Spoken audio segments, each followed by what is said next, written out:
Ang kwentong ito ay gawa-gawa lamang at pawang imahinasyon. Pakinggang mabuti para iyong maintindihan.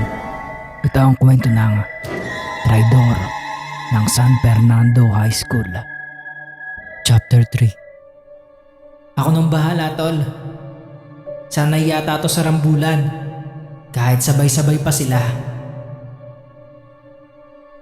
At sa hindi kalayuan, nakita ni Ali ang mga nag-iensayong mga babae ng sayaw.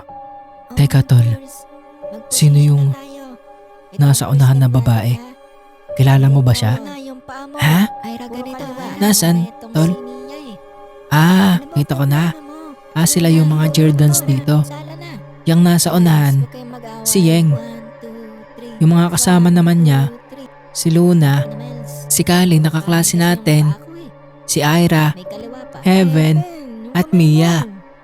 Yung nasa unahan, wag mo nang susubukan, tol. Kasi balita ko, pinopormahan niya ni R. Kilala mo naman siya, di ba? Ang gaganda nila, no? Si sexy pa. Siguro, pag magugustuhan ako ng isa dyan, sana si Luna. Kaya lang masyado siyang bungangera. Kung alam mo lang, tol, sobrang ingay niya. Ganun ba? Sige. Bakit kanyang ka makangiti? Tol, wag mong sabihin. Oo, tol, dos. Type Q nasa unahan si Yeng. Naloko na. Tinamaan ka kagad, tol? Hindi. Humahanga lang. Sige, support na lang kita, tol. At sabay subo ng dalawa ng lugaw. At tapos nang kumain ng dalawa at bumalik na sila sa kanilang classroom. At ilang oras na rin na nakalipas, kumain na rin sila ng tanghalian. Ganun ulit, sabay sila na dos. At wala namang nangyaring masama. So, handa ka na ba mamaya, tol? Alam mo, init na rin ako sa tatlo na yan.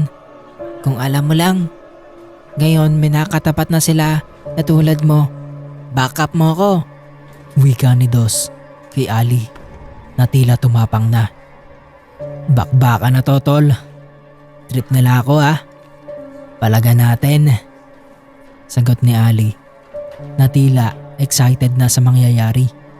Kinahapunan, alas 5 ng hapon, labasan na mga estudyante at papunta na rin ang dalawa sa usapang lugar. At nagulat ang dalawa sa sobrang daming estudyanteng nag-aabang sa kanilang dalawa na tila manonood at agad nagsigawan ng natatanaw ko na sila. Ayan na yung dalawa. Yung transferee. Saka si Dos. Nandiyan na si Pogi. Ayan na, suntukan na. Ay, si Guwapo. Papaanong ang dami agad nakakaalam. Grabe naman. Gulat na sambit ni Dos. Yari tayo, tol. Mukhang wala nang atrasan to. Go ka na ba, Dos? Kaya natin to. Kung sakaling mamamatay ako, tol, pwede pa sabi sa nanay ko at tatay, mahal ko sila. Sira ka. Umayos ka nga, Dos. Para ka namang di lalaki niyan eh. Kalma ka lang, kaya natin to. Lakad ka lang ng ayos. At naglakad ang dalawa ng ayos na tila ba isang welcome entrance ng pagpasok sa isang boxing ring. At nagsigawan ang madami. At pil na pil ni Dos na siya ay sikat at taas noong naglalakad kahit pilit na ang ngiti. Aba, ang dalawang kumag dumating na. Wika ni R, Cringe at Mayor. Kalma ka lang, tol. Ramdam ko ang kaba mo. Nangangatog ang tuhod mo. Wika ni Ali, sabay ngiti. Siya ba ang bagong transferee na classmate nyo, Kali? Wika ni Yeng kay Kali. Ito naman si Dos. Pogi na sana. Tanga lang. Nakasuot pa ng salaming malaki.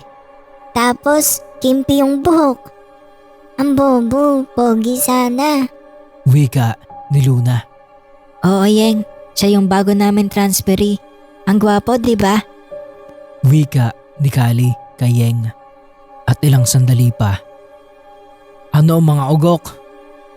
Aangas nyo Masasaktan lang kayo. Lalo ka na, transferee. Masyado kang maangas. Wika ni Ara. Simulan mo na, Mayor. Wika ni Cringe. At nang biglang, sumugod ng suntok itong si Cringe kay Ali. Nang biglang, bumagsak si Cringe nang di napansin ang pagsuntok ni Ali sa sikmura nito. May ibubuga pala tong si Ali. Wika ni Cringe na tila nasaktan. Wow, may ibubuga pala tong si Ali.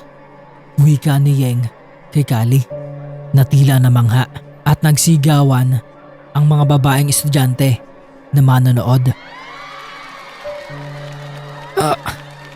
Paanong nasikmuraan agad ako? Tagad, hindi makabangon itong si Cringe na tila ininda ang suntok ni Ali. At nagulat ang dalawa ni R at Mayor. Anong nangyari? Cringe. Wika ni Mayor. Magaling. Sinabayan niya yung patakbong suntok ni Cringe para malakas yung impact at tinamaan si Cringe sa sikmura.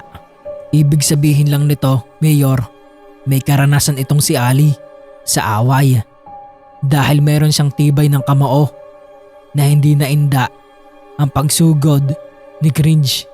Wika ni R. Ganun ba, Tol?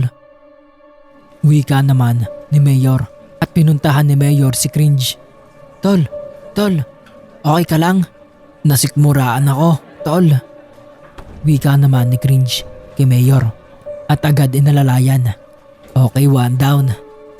Wika ni Ali at si Dos naman na tila namangha sa kasama at lumaglag ang panga sa paghanga kay Ali.